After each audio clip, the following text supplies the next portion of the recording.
갈리아오에 대해서 혼란스러워요. 갈리아오 자체가 혼란기에 있었기 때문에 목적론적 세계관과 비례론적 세계관을 혼란기에 있기 때문에 이 갈리아오가 존재하는 것은 일관성이 없기 때문에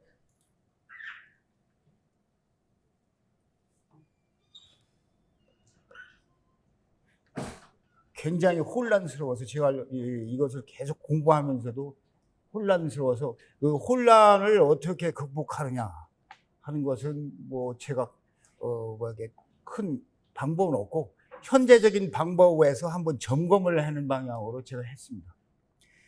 그러면 그 혼란이 어디에 우선 일단 사고 실험을 이제 마흐라는 사람이 최초에 거론하기 시작했는데 바로 이 마흐라는 사람이 얘기할 때 이상을 종합하면 사고 실험은 여러 가지 기능이 있다.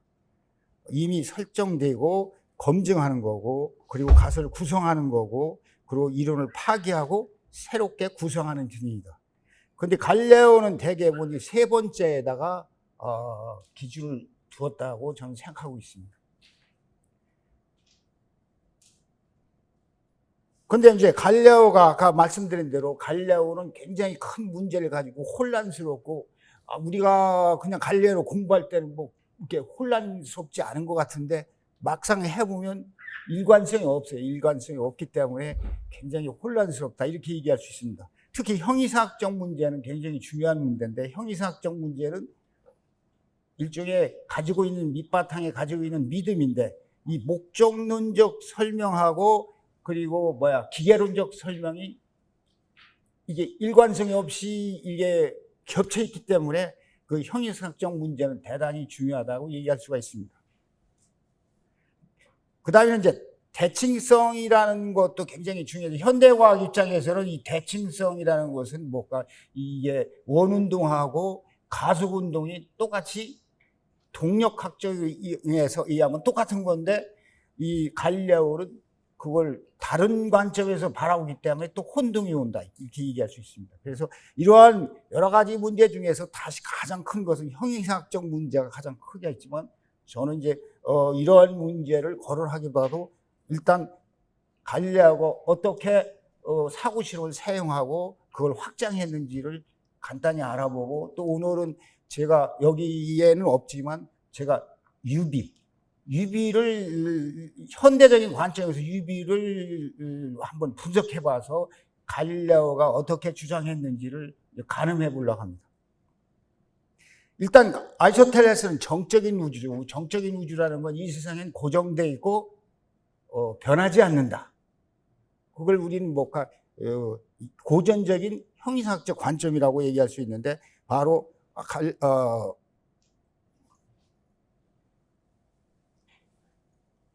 아리스토텔레스는 이 목적론적 설명을 위해서 모든 것은 정지가 우선이다. 정지하려는 경향이 있다. 그것은 일종의 질서 유지 차원에서 가장 굉장히 중요한 얘기인데 바로 갈레오는 그것을 운동이라는 것을 맞추었습니다. 일단은 우리가 제가 얘기했을 때 첫 번째 단계는 가설을 생성하고 그다음 두 번째는 그 가설을 정당화하는 관점에서 한번 알아보겠습니다. 추상화하고 이상화라고 있는데 저는 추상화와 이상화를 굉장히 나누는데 굉장히 어려움이 많았습니다. 그래서 그걸 굉장히 고민을 많이 하다가 제가 저널에 낼 때 과감하게 이 추상화라는 것은 일종의 존재론적인 가정이다 이렇게 빨간색으로 해놨습니다. 존재론적인 가정이다.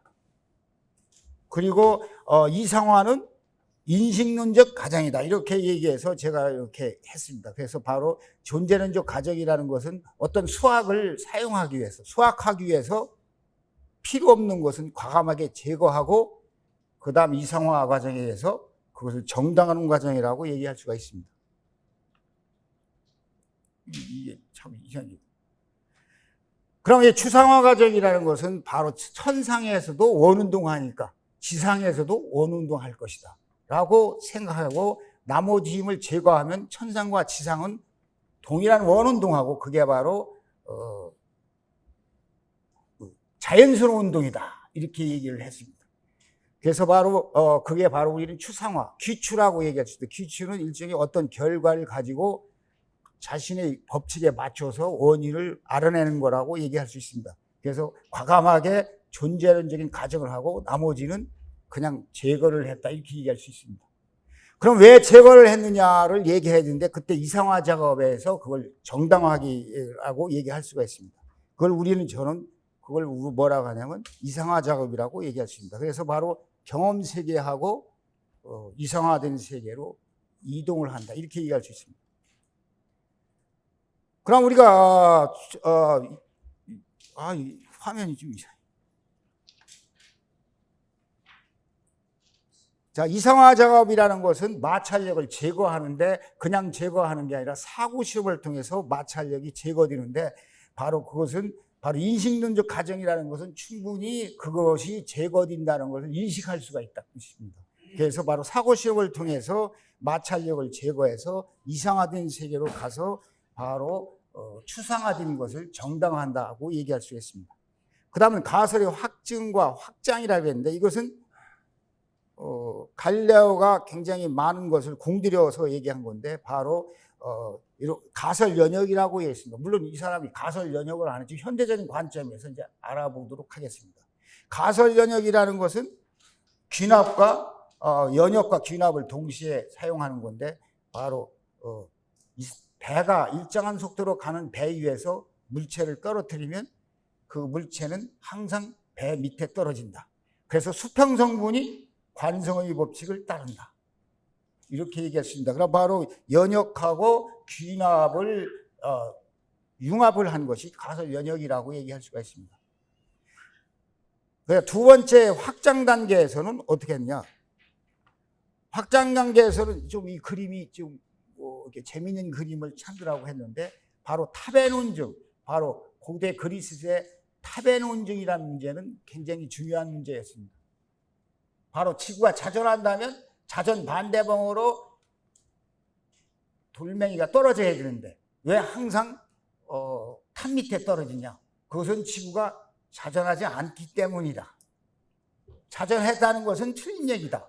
그래서 그걸 해결할 수가 없었습니다. 그러나 바로 코페르니쿠스나 모든 사람들은 그걸 해결할 수가 없는데 바로 그 갈레오는 그것을 해결했다 이렇게 얘기할 수 있습니다. 바로 그것은 관성의 법칙을 사용했다 이렇게 얘기할 수가 있습니다. 그래서 바로 이게 떨어뜨리면 지구 자전 선속들을 가지고 그 제자리에 떨어지니까 언제나 탑 밑에 떨어진다 이렇게 얘기할 수 있습니다. 근데 저는 이제 이것을 유비라는 관점에서 유비추리라는 관점에서 한번 분석을 해봤습니다. 분석을 했는데 어떻게 되냐? 바로 돛대 위하고 돛대 밑에 그리고 탑 위하고 탑 밑에 그 두 가지를 우리가 이제 유비로 엮어 나간다 이렇게 얘기할 수 있습니다. 근데 이것을 제가 이제 그냥 일반적인 유비 추리를 하는 게 아니라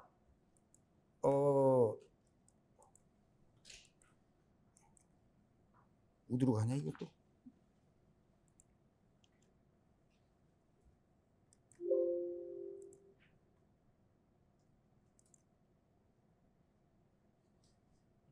반대로 가야 되는데 없네. 우리 선생님, 이 반대로 가는 거죠. 이거 어디로 가냐?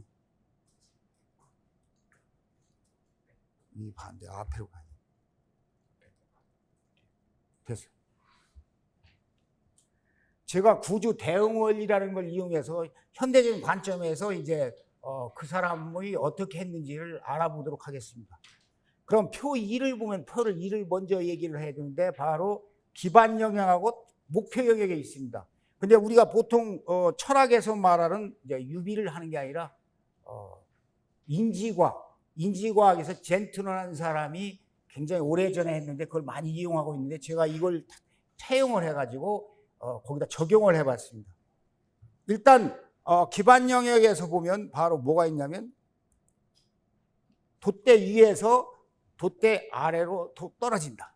그러면 여기서 뭘 하게 되냐면 우리가 돛대라는 것은 의미가 없습니다. 왜 그러냐면 갈레오는 돛대라는 것은 모든 목적론적 설명에서 그 생명체나 모든 것을 제거하기 때문에 돛대라는 건 일종의 질량밖에 없는 아무런 생명이 없는 거라고 얘기할 수가 있습니다. 그래서 일종의 돛대의 성질은 필요 없다. 그리고 탑 위에 있는 것도 성질은 필요 없다. 그걸 속성이라고 하는데 그건 다 필요 없고 오직 배가 돛대 위하고 돛대 아래에서 물체가 떨어지는 거에다만 초점을 두겠습니다. 그럼 이걸 관계라고 얘기합니다. 그래서 돛대 위에서 아래로 떨어지면 배가 정지했을 때, 그리고 배가 운동할 때, 배가 등속도로 운동할 때를 각각 보면 바로 돛대 밑에 떨어지는 것은 두 가지 경우고 돛대 밑에 안 떨어지는 것은 한 가지 경우가 있습니다. 그럼 이걸 두 개를 이동시켜 어떤 놈이 더 차원이 높으냐? 그럼 여기 유비에서는 차원을 자꾸 얘기합니다. 차원이라는 건 무슨 뜻이냐면 제가 천천히 얘기를 해보겠습니다. 여기 기반 영역이라고 있습니다. 기반 영역. 배가 정지했을 때 돛대 위에서 자유낙하신 무거운 물체는 돛대 바로 떨어진다. 일종의 관계가 되겠죠. 배가 가속 운동할 때 돛대 위에서 자유낙하신 무거운 물체는 돛대 바로 밑에 떨어진다. 그리고 배가 등속도 운동할 때 돛대 위에서 자유낙하신 무거운 물체는 돛대 바로 아래 떨어진다. 이렇게 얘기할 수 있습니다. 그런데 우리가 보면 돛대 바로 밑에 떨어진다, 돛대 바로 밑에 떨어진다는 것은 두 개를 묶을 수가 있습니다.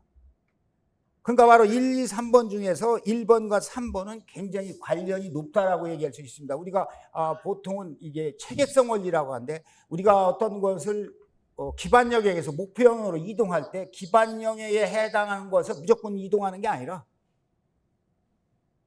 잘 엮여가지고 이동해야 된다. 이렇게 얘기할 수가 있습니다. 그래서 1번과 2번과 3번 중에서 1번과 3번은 돛대 바로 떨어지고 돛대 바로 떨어진다는 거, 이게 두 가지는 서로 연관이 있다. 그리고 확률적으로 바로 배가 등속도 운동하는 경우는 굉장히 많지만 정지했을 때는 확률이 작다. 그래서 3번이 확률적으로 1번을 포괄할 수가 있다. 이게 포괄할 수 있으니까 3번과 1번은 중요한 후보. 말해서 바로 목표형으로 이동할 수 있는 중요한 후보라고 얘기할 수 있습니다.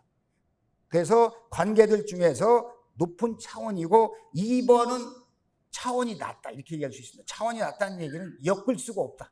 체계가 없다. 체계성의 원리에서 그렇게 얘기할 수가 있습니다.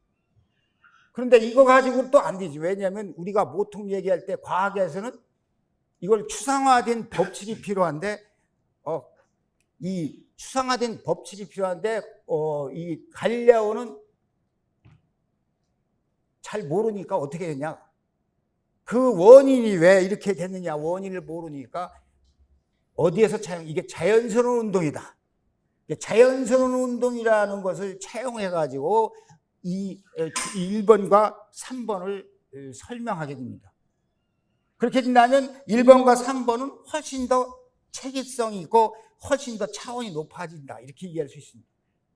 그러니까 바로 우리가 1번과 2번은 점점 순위가 떨어지고 1번과 3번은 확률적으로 3번이 높으니까 3번은 1번을 포괄할 수 있을 뿐 아니라 바로 우리가 추상화 법칙에 의해서 자연운동, 사실 자연운동은 아닌데 갈레오는 그렇게 얘기를 했습니다. 그래서 자연운동이라고 하니까 1번과 3번은 더욱더 차원이 높아진다. 이렇게 얘기할 수 있습니다.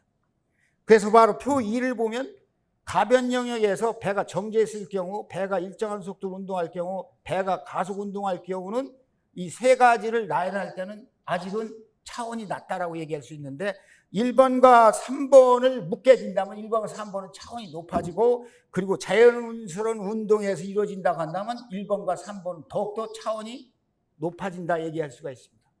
그 다음에 이제 목표 영역으로 바로 자연스러운 운동과 바로 1번과 3번이 이동하게 되는 겁니다. 이동해가지고 그걸 다시 지구가 정지될 경우하고 지구가 자전할 경우로 해서 자연스러운 운동, 이게 추상화된 법칙과 이론을 같이 가게 된다. 이렇게 얘기할 수 있습니다. 그러니까 우리가 보통 철학에서 얘기할 때는 이런 비슷한 게 있으니까 이건 나머지도 비슷할 것이다. 그것은 우리 과학에서는 단순하기 때문에 그건 활용 가치가 적다라고 얘기할 수 있습니다. 철학에서는 그게 아주 유용하게 사용하겠지만 과학에서는 반드시 이런 관계가 확실하게 다른 것보다 차원이 높고, 그리고 법칙에서 그것을 연역할 수 있다고 한다면 그것을 목표 영역으로 이동할 수 있다. 물론 이건 가려고 한 게 아니라 이제 현재적인 구조 대응 원리에서 제가 적용을 해봤다는 것이지 가려고 했다는 얘기는 아닙니다. 그래서 바로 갈레오의 사상을 한번 생각해 보는 겁니다. 그래서 갈레오는 이런 것을 이용해서 뭘 했느냐? 정지나 운동이나 똑같다. 오히려 정지보다는 운동이 더 포괄적이고 이 세상에 움직이는 거, 정지되어 있는 건 없다. 왜? 바로 운동이 정지를 포괄하다. 이렇게 주장하게 됩니다. 그럼 바로 이건 뭐냐? 갈레오가 주장한 내용은 바로 이제 제가 여기서 주장한 내용인데 이거 이제 요거죠. 바로 이 두 가지에서 바로 이 세 가지 경우인데 두 가지가 점점 체계화되고 그 차원이 좀 더 높아져요. 가장 높아질 경우는 바로 자연운동, 똑같은 자연운동이라고 했을 때 이 두 가지 관계는 차원이 극대화된다 이렇게 얘기할 수 있습니다. 그 다음에 이동해야지 그냥 무조건 이동하는 건 아니다. 물론 왔다 갔다 하면 차원이 높아지겠지만 일단은 결과적으로 그렇다 이렇게 말씀드리겠습니다. 그러면 바로 뭐냐? 배가 등속도 운동할 때 하고 지구가 자전운동. 그러면 배가 등속도라는 건 속도가 여러 개 있어요. 우리 과학에서는 우리가 타원궤도라는 것은 원궤도를 포획한다, 포함시킨다 얘기죠. 원궤도는 뭐 거론 안 해도 안 됩니다. 안 해도 됩니다. 왜? 타원궤도만 하면 원궤도가 거기 들어가기 때문에. 이것도 마찬가지로 바로 배가 등속도로 운동하는 것은 정지를 포함시키고 정지는 특별한 경우다. 지구는 언제나 움직일 수 있다. 그렇게 주장하고 이 사람은 더 나아가서 태양 주위로 행성들도 돌 수 있다라고 얘기하고 싶은데 그 얘기는 못하니까 자전할 수 있다라고 얘기를 할 수 있다. 자전할 수 있는 확률이 훨씬 높다. 그리고 이 세상에는 모든 것들이 다 운동한다. 확률적으로 봤을 때 바로 그 배가 등속도 운동하는 경우가 배의 정지 운동이라는 것을 포획할 수가 있다라고 주장하는데 바로 제가 얘기할 때는 바로 뭐냐? 이 자연 운동이라는 것을 꺼집어내 갖고 배가 정지하고 배가 등속도 운동하는 것을 연역할 수 있고 그것을 포함시킬 수 있기 때문에 이동이 가능한다.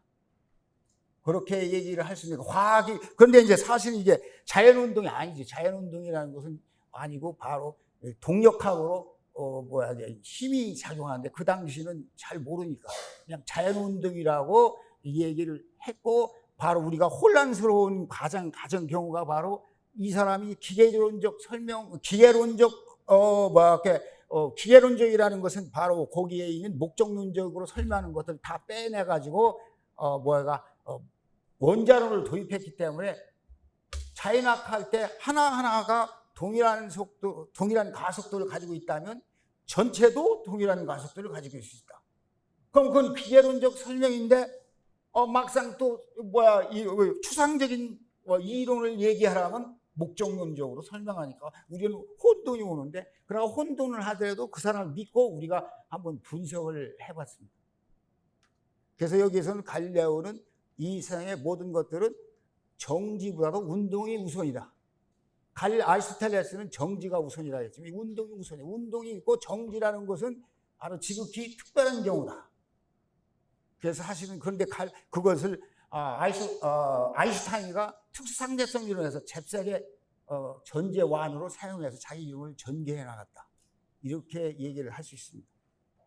그래서 제가 젠트너의 이론을 이용해서 이렇게 했는데 바로 결론을 얘기하게 된다면 둘째로 그냥 막 가겠습니다. 추상화 능력이 있다라고 얘기할 수 있습니다. 바로 추상화 능력은 바로 뭐냐? 유비추리에서 최고의 추상화는 바로 이 사람은 자연운동이라고 하는데 그 자연운동은 어디에서 가져왔느냐? 바로 아리스토텔레스에서 가져와서 우리를 혼란 속에 빠져들게 하겠습니다. 그리고 시각화 능력은 수평속도 성분이 일정함을 보여준다. 관성이겠죠. 그리고 대립물이 통합 능력이라는 것은 바로 뭐냐? 바로 통합 능력은 관성계에서 정적인 세계와 동적인 세계 구분을 불가능하다. 오히려 정적인 세계에서 동적인 세계로 전환되었다. 동적인 세계가 정적인 세계를 포괄하여 대인물이 통합 능력을 보여준다. 이렇게 얘기를 할 수가 있습니다. 그리고 직선 관성이 아니라 원형 관성을 주장한 것은 바로 지상에서 수평운동이가 더 이으면 다 원궤도가 되겠죠.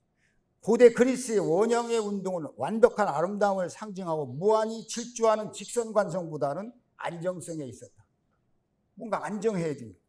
하지만 대칭성이라는 일반화된 동력학은 원운동도 포함되어야 될 것이다. 원운동도 사실은 자연스러운 운동이 아니라 동력학에서는 그게 바로 힘이, 구신력에는 힘이 작용하고 가속도 운동도 다시 말하면 힘이 작용해야 되는데 그러한 그런 대칭성의 문제를 이 사람은 따로따로 천상에서 원운동이니까 지상에도 원운동, 자연스러운 운동이다.